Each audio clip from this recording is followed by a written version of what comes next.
Boa tarde, Manaus, boa tarde, Amazonas, sejam bem-vindos a essa terça-feira de Câmera 13, programa da nossa gente. Você que está nos acompanhando em Manaus, nossa querida capital do estado, você também que está no nosso interior, Parintins, Presidente Figueiredo, Iranduba, Itacoatiara, Barcelos, Nhamundá, você que também está nos acompanhando em Quari, nos Careiros Castanho, da Várzea, enfim, gente, não importa onde você possa estar nesse momento.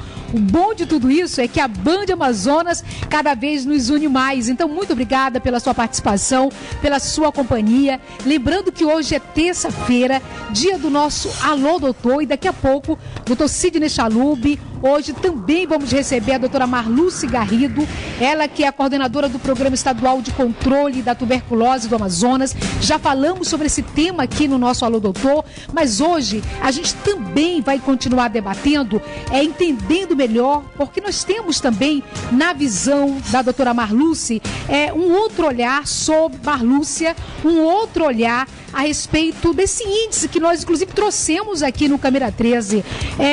Muito mais fácil nesse momento entender que, graças a Deus, apesar de um índice crescente, mas o diagnóstico também, quando é feito em tempo hábil, faz toda a diferença. E é sobre esse diagnóstico que nós também vamos tratar no programa de hoje. Mas hoje é 24 de maio, nossa, o mês está indo embora, estamos quase já terminando o mês de maio e a gente quer muito prestar uma grande homenagem à nossa infantaria. E eu não sei se você sabe, mas a infantaria tem como grande característica essencial a aptidão para combater a pé em todos os tipos de terreno e sob quaisquer condições meteorológicas, podendo utilizar variados meios de transporte. Uma das grandes missões é conquistar e manter o terreno, aproveitando a capacidade no infante de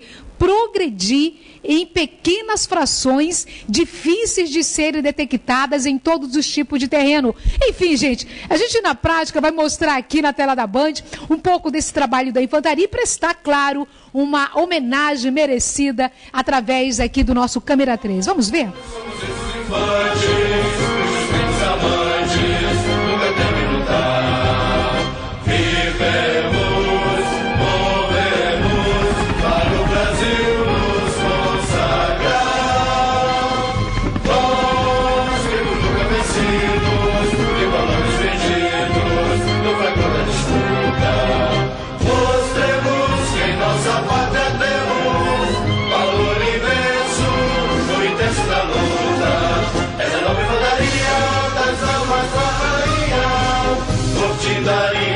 Ok, portanto, parabéns aí à nossa infantaria, lembrando que essa semana a gente também comemora o aniversário do SESI, Serviço Social da Indústria, lá do município de Iranduba.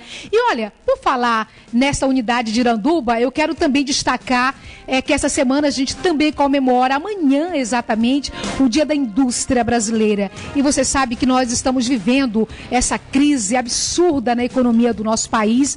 Nós sabemos que muitos prejuízos já atingiram a nossa indústria e aqui na Zona Franca de Manaus, mesmo com essa crise, a gente tem aí, graças a Deus, números que são mais otimistas e a gente fica muito feliz, porque toda a Zona Franca de Manaus, nós sabemos que a economia do estado do Amazonas, da região norte, mas principalmente aqui no estado do Amazonas, a gente sabe o que representa a Zona Franca, o polo industrial de Manaus. Hoje a Rebeca, nossa querida Rebeca, está como superintendente da Suframa, tem feito um grande trabalho e é importante também lembrar o papel da indústria brasileira no aquecimento da nossa economia, na geração de postos de empregos.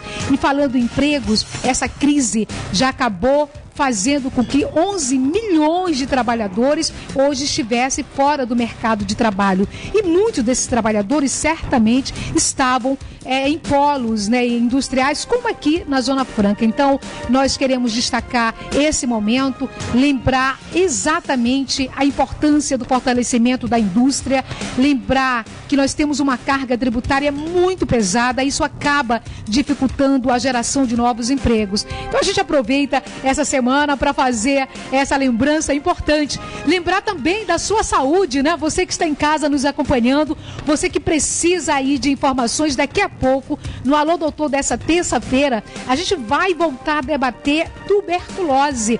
Nós trouxemos dados importantes acerca de quase 30 dias, juntamente com o Dr. Sidney Chalub, mostrando a realidade do Brasil, mas mostrando a realidade do Amazonas. E naquele momento, um pouco lá atrás, nós lembramos aqui que, infelizmente, o Amazonas já se aproximava do índice, né, do número de casos também lá do Rio de Janeiro. E olha, pouco mais de um mês, talvez, que nós debatemos aqui, hoje a doutora Marlúcia vai confirmar para a gente que o Amazonas já ultrapassou esse índice do Rio de Janeiro. Então, é algo que nos preocupa. Vamos falar do diagnóstico também sobre essa doença e o trabalho que o Amazonas está já fazendo para combater esses números. A gente vai, antes de ir para o nosso Alô Doutor, a gente vai já acionar minha querida irmã Socorro Sampaio.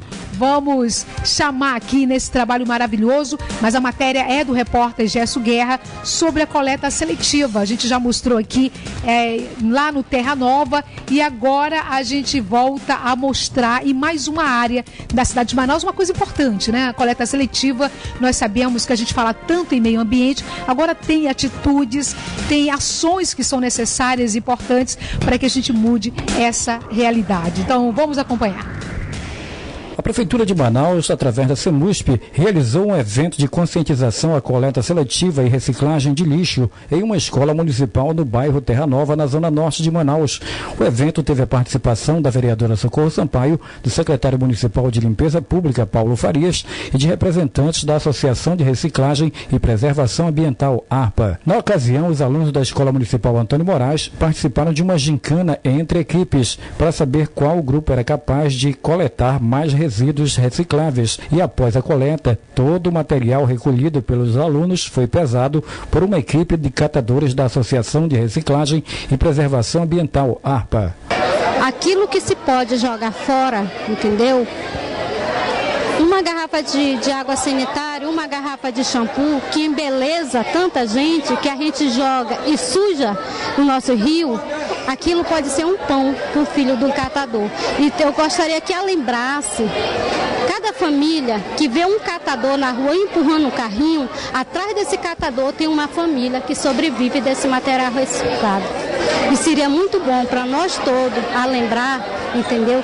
Que dali ele tira o sustento dele e mantém os filhos dele no colégio para sobreviver. Durante a atividade de sensibilização foram entregues ao diretor da escola, Marcos Aurélio, kits de informática e receptores de coleta seletiva de resíduos para serem usados pelos alunos, sendo que a instituição será um ponto permanente de coleta seletiva. Segundo Marcos, os alunos tiveram a oportunidade de colocar em prática tudo que foi ensinado em sala de aula. Para o secretário da CEMUSP, é divertido e gratificante ver esses jovens realizarem o trabalho de conscientização da coleta seletiva do lixo e ressaltou a importância do envio de verbas parlamentares para a realização desse projeto. Cada vereador determina então aquilo que seria a sua verba de emenda parlamentar para que o executivo então conduza atividades das mais variadas, né, em locais e nas modalidades escolhidas pelos vereadores. Parabéns, portanto, pela ação. A gente faz o intervalo comercial, daqui a pouco a gente volta já com o Alô Doutor desta terça-feira. Você já pode mandar sua pergunta pelas redes sociais do nosso programa. A gente volta já com você. Já estamos de volta. Gente, hoje é terça-feira, dia do nosso Alô Doutor.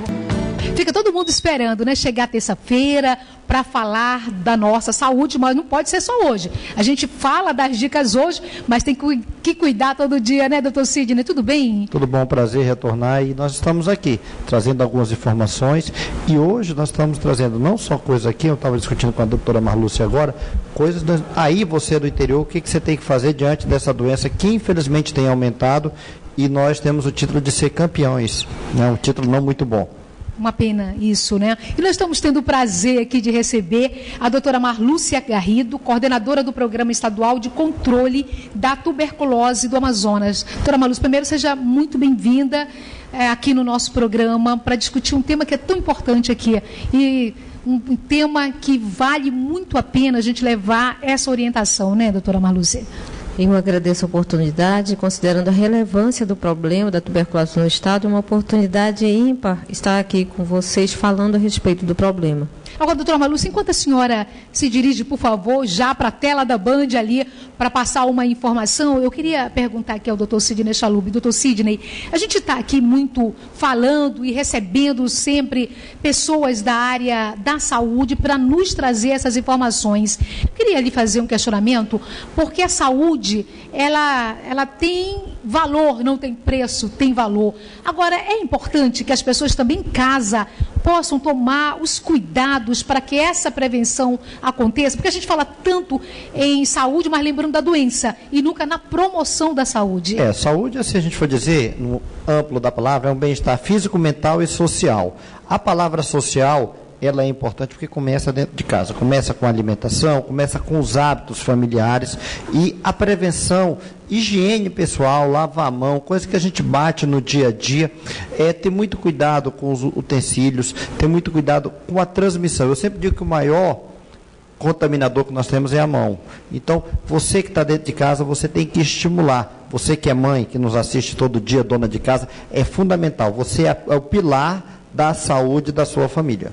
Doutora Marlúcia, nós já estamos na tela da Band com números dos casos aqui desde 2011 a 2015. Queria que a senhora pudesse fazer uma leitura para a gente nesse momento desses índices que são crescentes aqui no estado do Amazonas. Então, esses números são casos novos de tuberculose registrados no estado oficialmente. Então, em 2011, o número de casos foram 2.160 casos distribuídos no estado inteiro. Tuberculose é uma doença presente em todos os municípios do estado, embora a maior concentração dos casos seja em Manaus. Talvez, claro, devido ao tamanho da população concentrada na capital e mais também... Mais de 2 milhões de pessoas, né? Exatamente. Então, isso corresponde à população residente em Manaus e também a mais facilidade no diagnóstico. A cada ano vem aumentado e se pode perceber que cerca de 300 casos são acrescidos a cada ano. Então, no último ano, 2015, nós tivemos 2.932 casos novos, ou seja, são casos que nunca foram tratados para tuberculose antes. Também há casos de pessoas que já tiveram tuberculose anteriormente, voltam a ter outra vez, mas eles não estão computados nesses números aqui. Todos esses são casos novos ou casos que foram tratados por menos de 30 dias antes de fazer um tratamento efetivo. E uma situação que chama muita atenção é por que esses números têm aumentado. Então, cada um se pergunta aí, isso é um problema de hoje? Não é, isso é um problema histórico.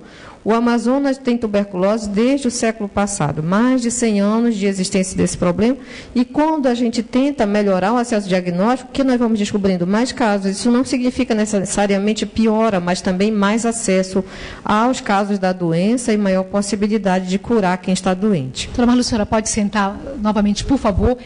Já vou deixar aqui uma pergunta muito em cima dessa explicação que a senhora está nos dando agora. Nós estivemos aqui, eu acredito que um pouco mais de 30 dias, não é, doutor Sidney, falando a respeito da situação do Amazonas e Rio de Janeiro. E naquele momento, o Amazonas já caminhava a passos muito avançados nesse sentido do aumento desse índice de casos de tuberculose. A senhora me informou já que o Amazonas já ultrapassou, mas nós falamos também do diagnóstico, esse índice que está sendo apontado e também o número de pessoas que estão tendo certamente o acesso à informação e também a ter o seu diagnóstico de uma forma mais precoce. Então, eu queria que a gente pudesse falar um pouco sobre isso, mas antes vou chamar o repórter Gerson Guerra, que tem informações a respeito do tema do nosso Alô Doutor dessa terça-feira. Tuberculose foi a doença que já causou muitas mortes no passado, mas graças aos avanços da ciência, hoje a doença pode ser completamente curada se tomados todos os cuidados necessários. Por isso, tomar conhecimento dos sintomas pode ser uma grande arma para detectar o problema ainda no início. A doença já foi uma das mais mortais na história da humanidade. Foi só no século XV que o médico chamado Robert Koch percebeu que pessoas que tinham contato com portadores da doença acabavam contraindo-a também. Quando uma pessoa infectada tosse,